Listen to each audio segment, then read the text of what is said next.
People who are operating boutiques, people who are doing fast food,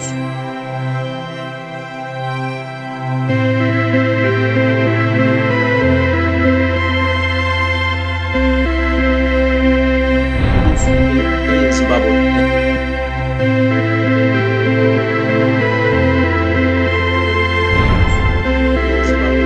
Watch out.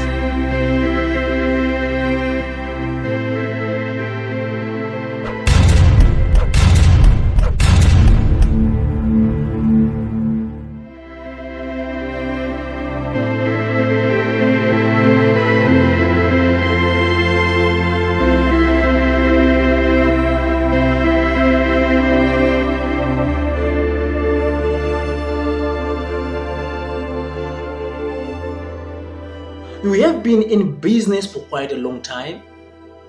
We've got a long-standing customer relationship that we have been built for a long period back. We have got a good equipment, we have got expertise and experience. And now they've come new guys in the market who are using a method that is different, a method that has not been proven. And now you believe that these guys, they are just come and they are going to go out of business very early. But I want to tell you something.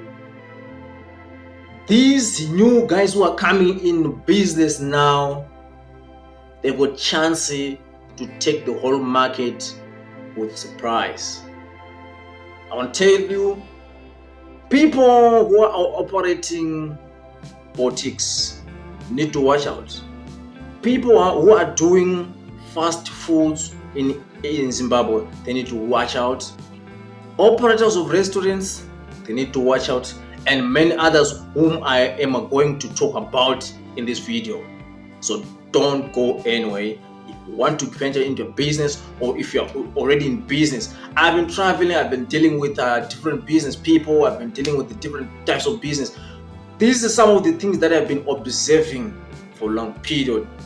Now, it's easy for you to be comfortable if you're seeing a new player who is coming in the business and you underrate the method that he or she is using, and because you already have a good rapport with your customers, we have got an experience in dealing with many complex situations in your industry, and you are a well-respected person. Let me take example before I go deeper into this issue. We had people, we still have people who do photographic just out there on the streets, on the parks. They just stand there, dollar picture, passport size photos. People go there, they get some pictures, they get some instant printings there. Then it came those guys who are doing Photoshop indoors. People who are doing soft copy pictures. They just take pictures, do some editings and nice editings. In previous years, they used it to remove that background, and even change the background, giving you a new environment, giving you a picture to post on your social media platform. You post on Instagram, you post on Facebook, and you gain more reaction because the picture quality is good, because they use advanced equipment like lights and modern softwares to edit those pictures. Then it's compared to those guys and the way we were using of taking pictures from the streets, where someone just stand on front of a flower. You get a picture there, you get a printout, you go, you put on your album on the wall. Maybe you put in a frame on the walls, or you put on an album that we used it to open like books. But now, because of this generation, the introduction of social media, people want to show themselves on the social media. So it's difficult for people now to go to the streets, you get that hard copy, that small one, less than A4. Now, when you are the one who started operating maybe in a small town like Chinhoyi, you used to be known that you are the one who was doing photographic. You go to Mzari, you go to Gazema, you go to Ruimbo. You are the only person who used to be known in Chinhoyi for this photograph. But now, because the changes in technology, comes guys just maybe is just 19 years, has got a good camera, has good equipment, opens up there. Then you heard people saying, we are going there, doing Photoshop does not print. Then you said, wow, you come back, we are the gurus. My guys, technology is changing, our customer preferences are changing. If it is the issue of technology in these areas, we need to make sure that we change as fast as possible. I've been walking around, I've been observing people doing these pictures. I've been talking to some of them. Even if you look at them and see how are they doing, maybe you can go there, you may see. I've been at Harare, Africa Unity Square. I saw some photographers there. I've been in another town. I saw some photographers there. I've been in Karoi. I'm seeing some photographers there. But you see, as compared to those guys who are doing indoors, who can charge $1 for just a snap, simple editings, then they give you in your phone. You're being charged $1, you're being charged $2. Now look at this one. You need to buy a printer. You need these consumables like the cartridge for printing, and also that paper that you print the picture. Then you charge $1. So what it means is that in terms of profitability, these new guys, they are going. Once they buy the cameras, they get the softwares, they get the computer, the lights, they're home and dry. They can operate without a lot of consumables. Free advice? Thank you so much for joining me on this channel, Mr. Lonak. If you are new to this channel, please don't go anywhere. Come back next time. I'm going to do some videos like this one. Please comment in my comment section. Don't forget to subscribe. Right, the second type of business that I've been observing is the boutique. If you're operating a boutique, you need to pull your socks up this time in Zimbabwe. You know, around 2022, right, here in Chinhoyi, where I stay, we used to see one or two runners with some small shops offering small range of products, especially t-shirts, round neck t-shirts, that cheap quality. People used to treat those markets. If you get that connection, there's this shop there, you could go and buy your item there and sell to other people in the same location. But it came a time when they flooded the market, opened up new groups, WhatsApp groups, and the information spread like everywhere. Now people just know there's Rana at Tafaramo, there's Rana at NMB building, there's Rana at Grey building, there's Rana at this corner at White House. People just go there and buy, join groups. But look at the type of product that they use to sell. These are some of the products that we used to get from boutiques, some shops there. Now they are selling it at a lower price. At one point in time, I used to go to Harare. when I get a group on Facebook, then I join a group and go to Harare. We see people flocking at those shops, buying goods there, going to different towns and start to sell it there. It was very profitable. It come a time now, even in Karoi, we've got a lot of runners there. Now, for those people who are operating boutiques, I think they first saw these runners coming and say, this is not sustainable. You cannot sell a t-shirt at $2. At one point in time, I used to see these young men selling those t-shirts less than $2. And it got more customers there. But I want to tell you, the runners flooded the market, and they are now a problem to boutiques. So, if you are a boutique operator now, you really know that yes, you know that those t-shirts maybe which are being sold by runners, they are of cheaper quality. But now we need a strategy now. How do we survive in that market? But remember that currently in Zimbabwe, on average, the income levels of people is lower than it has in previous years.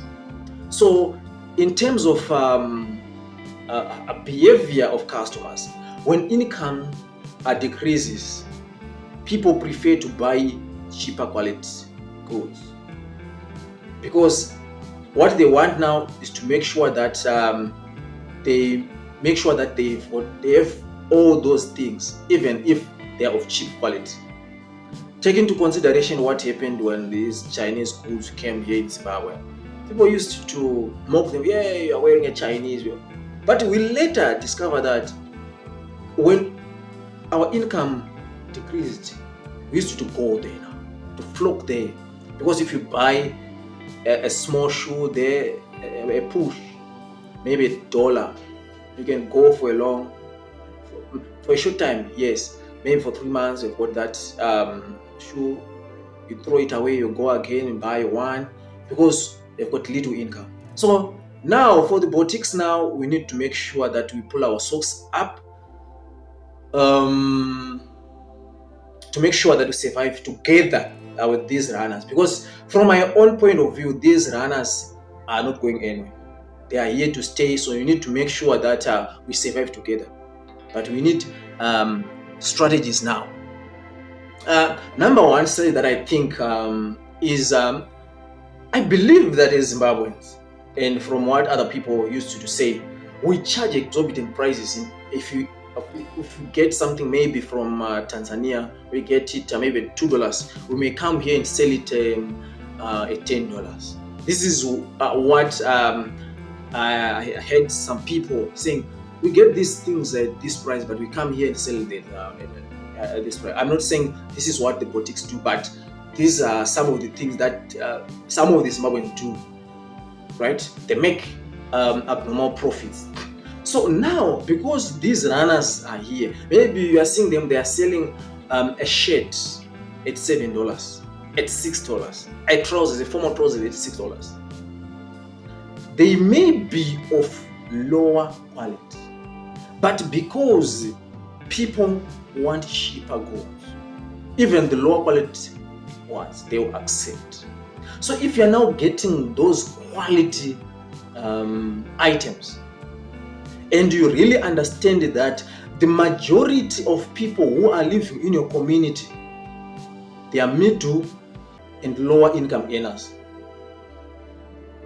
you need to make sure now you balance. Maybe, for example, you buy your shirt from Tanzania at $3. Maybe if you come here and sell it at lower than the price that you used to sell. And I want to appreciate and believe that it's working. I saw one of the shops in Hanoi now selling shirts. I need to one day to show you that shirt. So that shop, they're now selling a shirt and a trouser, you can buy it with $15. You can buy a shirt, you can buy a trousers. This is a boutique. The quality that this is the quality from the boutique. You can now get it with that price. So we need now to shrink our profits. Yes, of course, you may say, oh, we used it to get maybe 150% profit. But now, because of these new players who have come now, we need to accept the reality instead of getting out of business. Because if we continue to sell at higher prices, surely people will come and say, okay, this one is nice, then people go. Okay? I want you to tell me in the comment section, what do you think also we can do? Let's help each other to survive in this economy. We see that there's money that is circulating in China. It is circulating in Zimbabwe, in different towns. But what I am talking about on this video may sometimes have same combination or same grade, same level with something that is happening maybe in different towns. Maybe it's happening in Kwekwe, it's happening in Zambia, it's happening in Tanzania. But I'm giving a case stand of Chinoy because this is the way I'm operating from. This is where I'm staying. I understand something a little bit better than in other towns. Then I've seen that the issue of fresh chips and sausage have hit the town like a storm. And it's not in Chinoy only. I was in Goromonzi last week. When I was just entering Goromonzi, when I was just arrived in this growth point, I saw a frying pan. I said, oh, it's not only in Chinoy. The issue of fresh chips is like in major, in almost most of the towns in Zimbabwe. I believe in other countries it also applies. Now, the fresh chips hit our towns. We used to go to those big shops who sell fresh chips and chicken. But now this issue of these guys who are just there, maybe at a restaurant, they are selling their fresh chips and chip. What matters most in this issue is price now. They are selling chips and sausage at $1. At one point in time, they used to sell it at $1.50, but because maybe of change, I don't know, maybe there was a reduction in some of the items that they used to, some of the ingredients, and they're selling it at $1. So if you're someone who is hungry or you just want something to eat while you're traveling, you can just buy that chips and sausage. Then you go. This one is cheap. Sometimes it's accessible.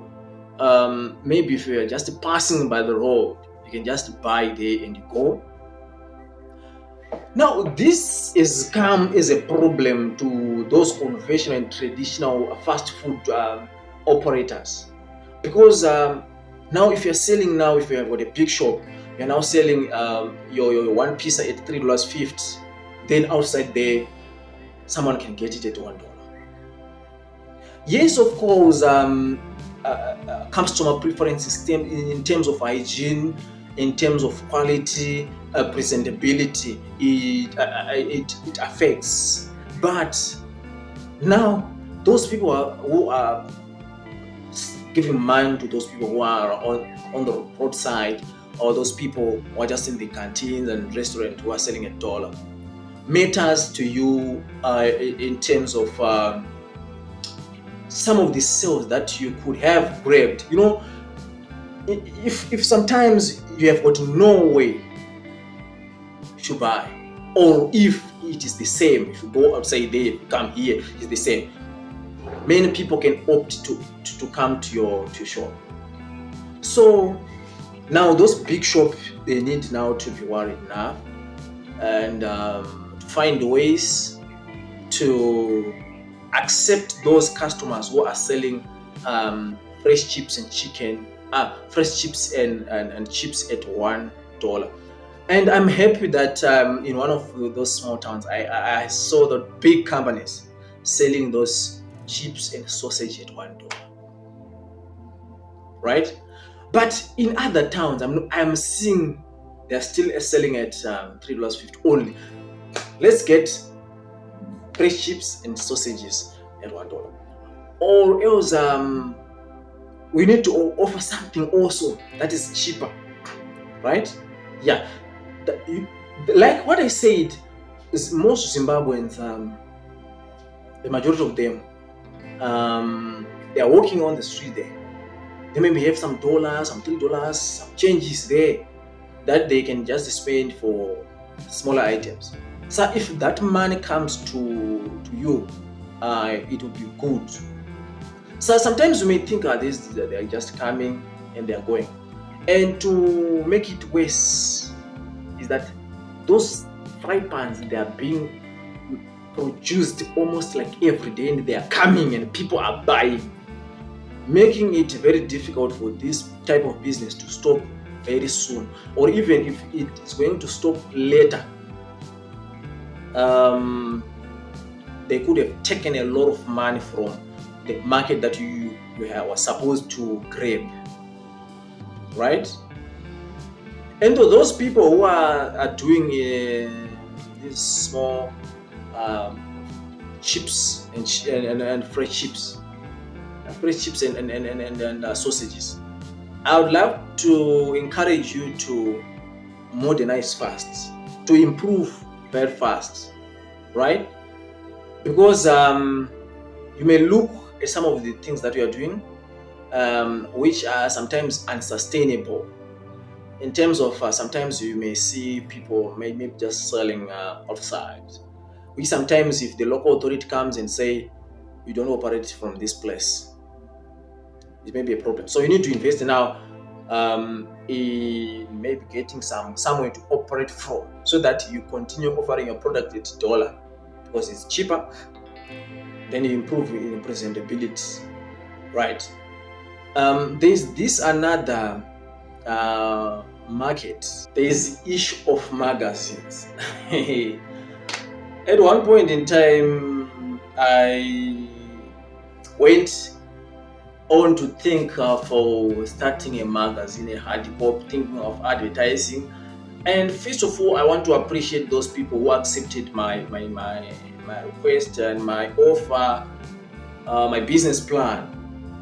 From my understanding and my research, I thought it would work very well to establish a magazine where people who put some adverts there, they pay for those adverts.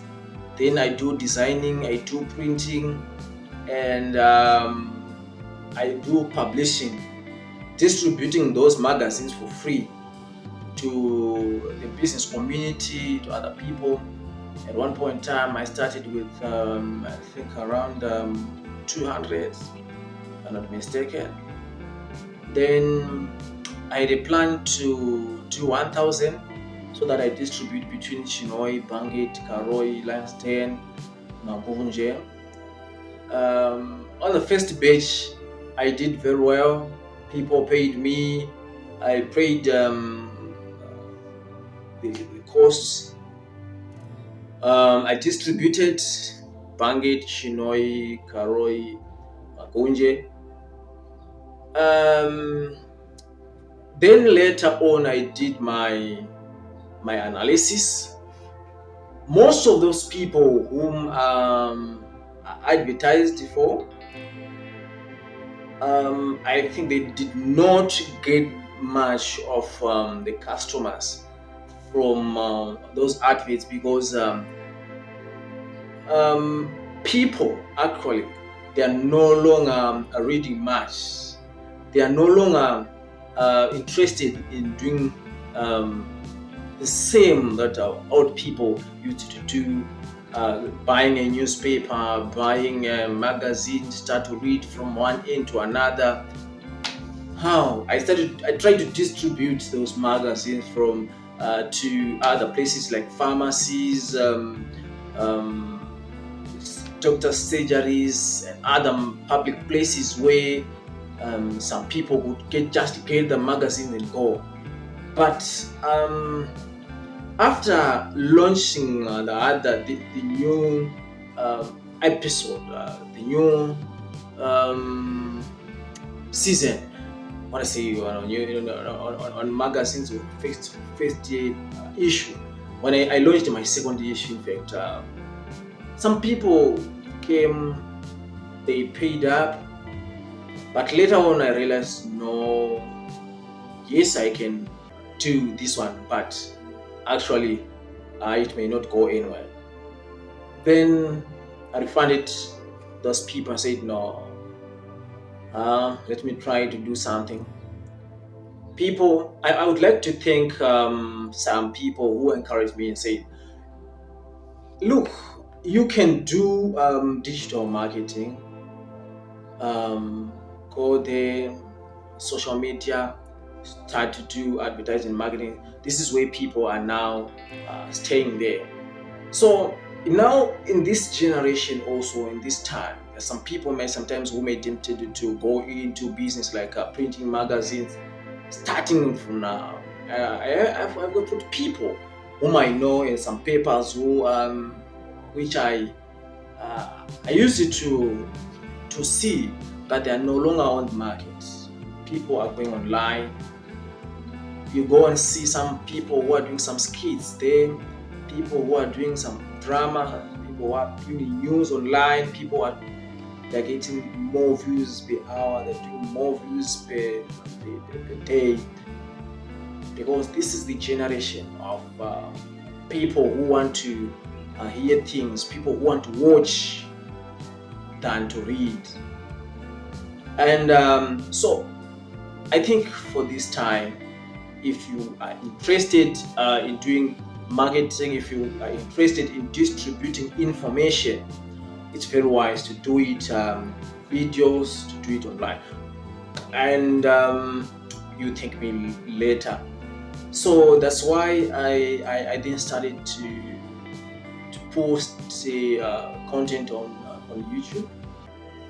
I tried on my Facebook page, Facebook profile. I realized that it was working very well, distributing information and people.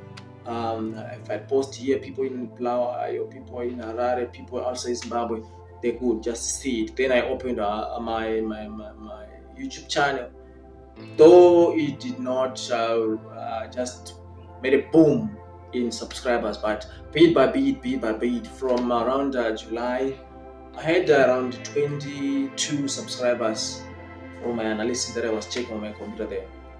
Then now I'm above 1,000. See what? And look, one of the videos reached more than 10,000 subscribers. The thing that I was not able to do when I was printing magazines, it was very difficult for me to get money to print 10,000 copies of magazines. And I tried to negotiate with those people who wanted to print me bulk printing. And I want to thank Evanta. They did well on my first printing. They did very well. They reduced cost for me. I think it will be very, very, very good for me to mention their name. Okay, Evanta Printers. I'll give you the number. For those people who want to advertise now, I'm comfortable now to bring those adverts on this video, so that when we get to 1,000 subscribers, 1,000 views, what it means is that advert has reached 1,000 viewers, right? Tomorrow, if you post another video, if we get 5,000 viewers, what it means is that advert has reached 5,000 subscribers. So for those people who are interested in publishing information, it's wiser now to do it online, to do it on social media. Thank you so much for watching this video. I cannot exhaust every opportunity that has been coming now by this new technology that is coming now from this young generation. But I think from this you can add more, you can correct me, you can subtract, you can add. And if you have not yet subscribed, please subscribe. Tomorrow we're coming in with another issue. We want to talk about the changes in business and the economy of Karoi as a town. There are a lot of changes that have been taking place from some years, right? I think 10 years ago to now, that people who want to do business in Karoi, they need to be very informed so that they do it very well and they can go and grab the market very well, because Karoi is my hometown, and I've been doing business with Karoi, and I believe that my advice will help someone. And also, if you come together on the comment section, we will learn a lot. Thank you so much, Mr. Lonak.